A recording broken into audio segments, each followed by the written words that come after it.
Hi pretties! Ito na nga yung part 2 ng ating desserts. Samahan nyo naman ako gumawa ng buko pandan.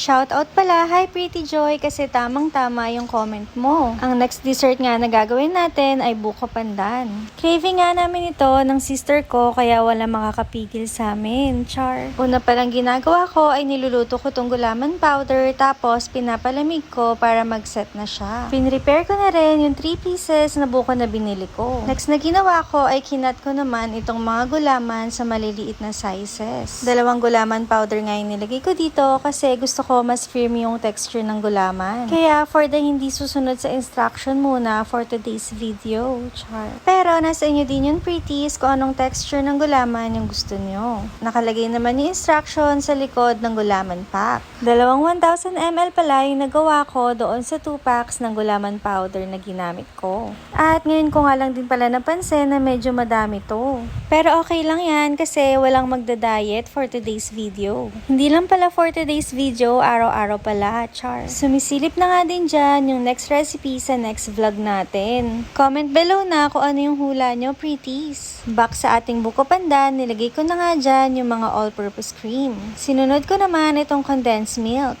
Ang gusto ko sa buko pandan ay yung sobrang creamy kaya hindi natin titipirin. Ang nagamit ko pala dito ay 2 packs ng all-purpose cream at 2 packs din ng condensed milk. After nyan ay nilagay ko na rin itong mga fresh buko. Iba-iba pala ng type yung mga buko kaya kapag bumili kayo pretties ay sabihin nyo yung pang salad. At ganun lang kabilis, ready na ang ating buko pandan. Sobrang nakakatabangan ng puso kasi may mga nanonood na at nagko-comment sa vlogs natin. Shoutout sa'yo, Pretty Corsina Kahatian Ayala. Hi Pretty Hazel Ann Lucilio.